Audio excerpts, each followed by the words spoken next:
Hi, I'm Adam. I'm here with Nick. We're going to talk about our Festool track saw. We have a TS65 track saw. It's an older model they no longer make. 65 means the depth of cut that it will do. And I'm going to show you an in-depth look at what's all in the box and how it's packed in there. Okay, when you open the box, you'll see the main saw with the cord coiled up in there. That comes out first. And then underneath that, we have our track clamps, which are always with the saw. So if we go mobile, we always have at least 2 clamps. And then we have our extension bars. We don't use those as frequently, but those will connect. Nick, why don't you show them where they go? They connect the 2 tracks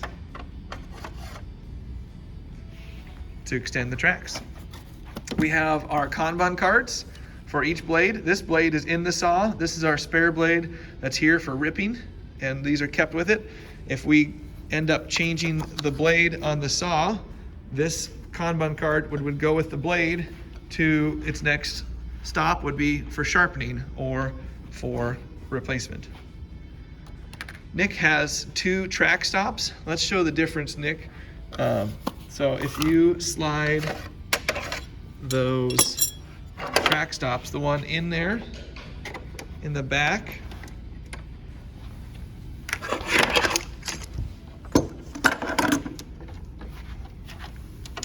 okay,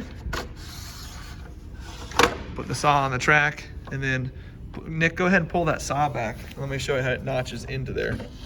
Sorry, slide it back on the track. Yep, this stop has a notch in it which holds the back of the saw down. So when you do a plunge in the middle of the track, it prevents the saw from kicking back. And the other stop that he has goes on the surface of the track, and it does not need to slide into the actual T of the track. Usually this one is used in the front of the saw.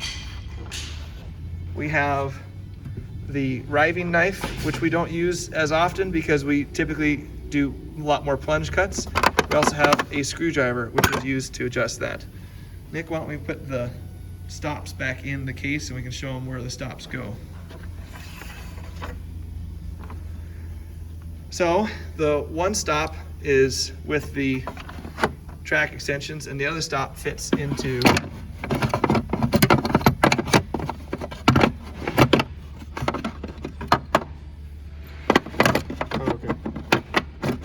there you go. The other top stop fits in there, and we put our blades back in the bottom there. And then the track connectors, or the extension tracks, I think go in the back slot. Okay, thanks Nick. We'll now go show how to operate the saw. We have our saw. We're gonna close our case because we don't need to get dust into the case.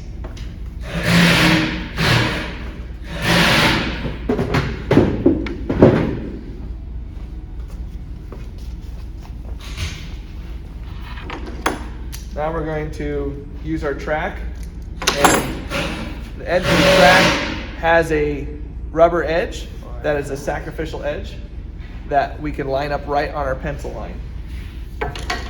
So we will line that up right on our pencil line, and then we'll clamp this down. So we have our track lined up with our pencil line. Now we're going to take these F-style clamps and we're going to insert them into the groove on the track.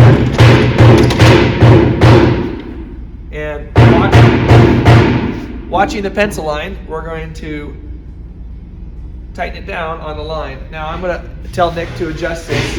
I want to give enough room for the saw to sit here and be able to start the cut without starting in the wood. So Nick, let's loosen the clamp and slide the whole track to me.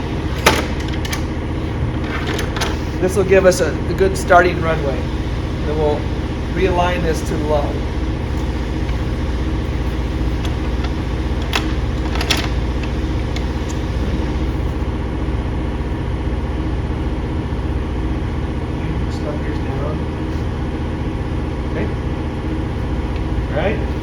Now Nick's gonna grab the track saw and we're gonna do a dry, what I would call a touchdown. Down the blade. It might be hard to see on camera, but we're trying to verify that the pencil line is on the inside of the tooth. From my angle through the camera here, it looks like we're dead on. So Nick, go ahead and do the touchdown on this end. And it's kind of hard to see through the camera here, but we're actually cutting a line. So we're going to adjust the saw over a little bit so we're not cutting the line. Thanks, Nick.